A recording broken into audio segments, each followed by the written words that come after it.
L'UNFPA, le Fonds des Nations Unies pour la population, célèbre cette année son 50e anniversaire et le 25e anniversaire de la Conférence internationale sur la population et le développement, CIPD. En effet, l'UNFPA a été fondée en 1969, année au cours de laquelle l'Assemblée générale des Nations unies a déclaré que les parents ont le droit exclusif de déterminer librement et en toute responsabilité le nombre et l'espacement des naissances. Ainsi, cela fait 50 ans que l'UNFPA intervient pour réaliser un monde où chaque grossesse est désirée, chaque accouchement sans danger et le potentiel de chaque jeune est accompli. À Madagascar, l'UNFPA est présent depuis 40 ans et à l'instar de tous les bureaux de UNFPA à travers le monde, les célébrations de 2 anniversaires ont marqué l'année 2019. Du plaidoyer de haut niveau aux engagements des jeunes dans l'atteinte des 3 résultats transformateurs qui sont 0 décès maternel évitable, 0 besoin non satisfait en planification familiale, 0 violence basée sur le genre. Avril 2019.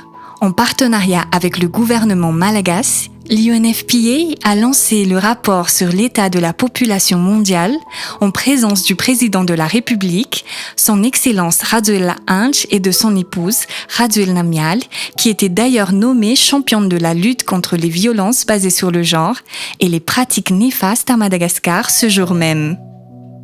Après sa nomination en tant que championne de la lutte contre les violences basées sur le genre, la première dame de Madagascar a mené des plaidoyers de haut niveau à Oslo, Norvège, pendant la conférence internationale sur la lutte contre les violences sexuelles et pendant la conférence internationale pour le développement de l'Afrique au Japon en août 2019. Mon nom est Miale Rajoel, première dame de Madagascar, fondatrice de l'association FITI, ambassadrice de l'UNFPA pour la lutte contre les violences basées sur le genre.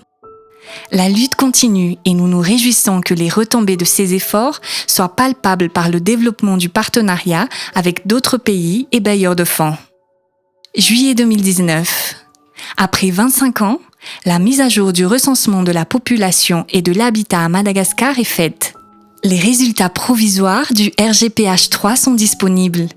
Selon les données collectées, la population résidence est estimée à 25 680 342 habitants. Faire du sport un vecteur de sensibilisation. La Coupe d'Afrique des Nations a été une opportunité pour UNFPA, en partenariat avec l'équipe nationale de football, Barea de Madagascar, de sensibiliser le grand public sur plusieurs thématiques. Lutte contre les violences basées sur le genre, IST, VIH et la grossesse précoce. Ne battons pas nos compagnes. Je condamne toute violence.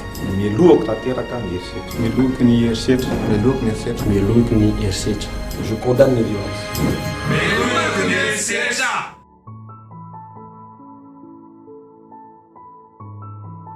Septembre 2019. Une campagne pour l'élimination de la fistule obstétricale a été menée auprès de 10 sites de prise en charge dans tout Madagascar.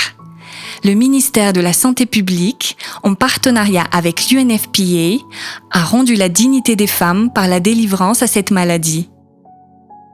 L'engagement de l'UNFPA en faveur de la jeunesse s'est également renforcé cette année. Afin que les jeunes puissent atteindre leur plein potentiel, la participation aux échanges et forums nationaux et internationaux a été promue. Plus d'une dizaine de jeunes ont participé aux conférences nationales, régionales et internationales.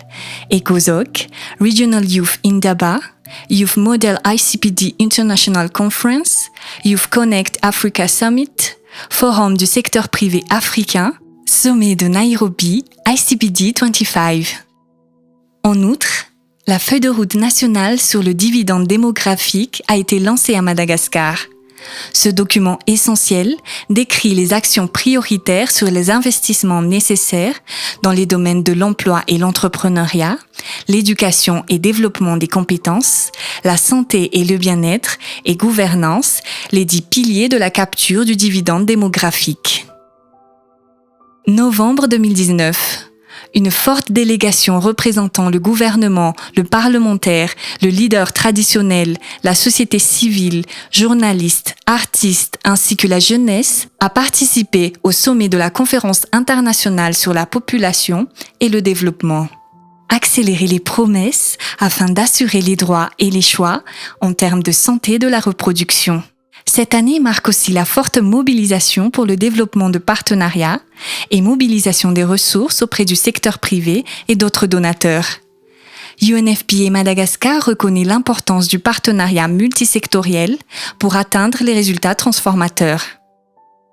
Toujours dans cette perspective de renforcement de partenariats et dans le souci de renforcer les capacités de l'UNFPA et ses partenaires, des appuis internationaux dans le cadre de la coopération Sud-Sud ont été sollicités cette année.